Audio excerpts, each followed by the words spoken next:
Here are 6 ways to cut your winter utility bill. I'm recording this in December. It's pretty cold outside, even in South Carolina, which I mean cold for us is maybe 40 degrees or something. So if you live in a different part of the world or up north, probably wouldn't seem cold to you. But your utility bill is not just a bill. Next time you're looking at your utility bill, it's kind of like a winter tax on your lack of knowledge. According to new reports, the average American family is going to spend nearly $1,000 just this winter heating their home. That's up about 8% from last year. So that's $1,000 of your post-tax income literally going up in smoke. If I asked you if you wanted to open your window and throw $100 bills out into the snow or put them through a paper shredder, would you do it? Of course not. But if you don't optimize your home right now, in many ways, that's what you're doing. My name is Dr. Nathan Crockett. I'm a Christian dad, a business founder, an entrepreneur, a real estate guy. And I hate spending extra money, especially on utilities. So I'm going to show you how to try to stop the bleeding at your home with your utility bill. I want to give you 6 concrete middle school simple ways to slash your utility bill this winter without freezing to death. They aren't like buy expensive solar panel tips. I just spent, I think, $190,000 on solar panels for a couple of my businesses, a big warehouse and a wedding venue. That's super expensive. Not anything like that. This is like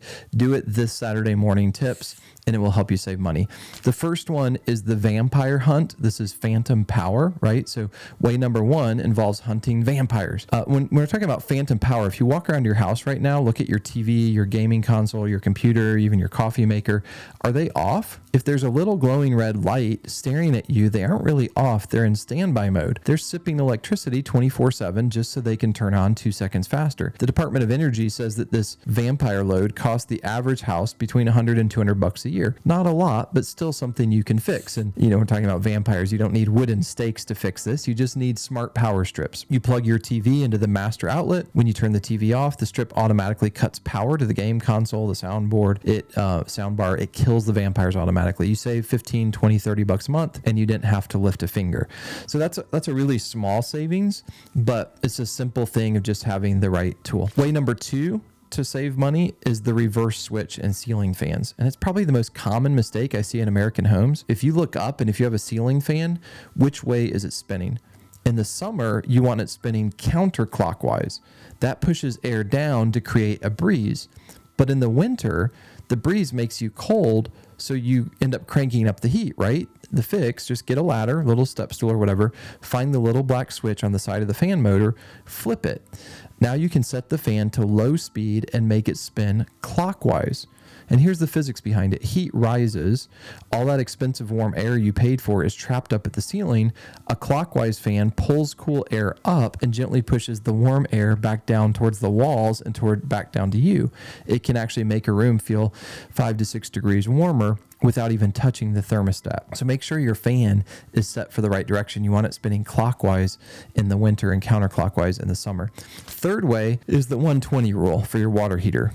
Basically, it means a trip to the basement or the garage or your closet or wherever you have the water heater. And we now have a tankless hot water heater for most of our house. In the guest house, we have a different one. But for you, most manufacturers ship water heaters set to 140 degrees. But unless you're running a commercial dishwasher or you enjoy 3rd-degree burns, you probably do not need 140-degree water. At 140 degrees, your heater's working overtime to keep a big giant tank of water scalding hot in a freezing cold basement. It's shedding heat like crazy. Plus, when you take a shower, you have to add a ton of cold water just so you don't burn your skin. You're paying to heat water just to later cool it back off again. That's economic insanity. So the fix is to find the dial and turn it down to 120 degrees. I don't think you'll notice any difference in the shower, but your wallet will notice a 10 to 15% savings on your water heating costs. So the 120 degree tip. Way number 4, the solar hack, and I'm not talking about expensive solar panels. Way number 4 relies on a giant nuclear reactor in the sky called the sun. Even in winter, the sun is powerful. It's free heat, but most of you treat your windows the same 24/7. You either leave the curtains open all the time or closed all the time.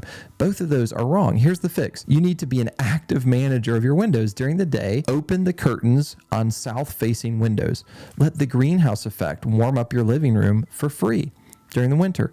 At night, close them. The thick curtains act as insulation. Windows are thermal holes in your house. Glass is a terrible insulator. By closing the curtains at night, it's like you're putting a sweater on your house. So pay attention to your curtains. And way number 5 is the snake, it's sometimes called. This is drafts, right? So stop trying to heat the whole neighborhood. If you have a gap under your front door, even if it's just 1/8 of an inch, that's the equivalent of leaving a window open 3 inches all winter long. You're paying to heat the air and then watching it crawl right out underneath your door.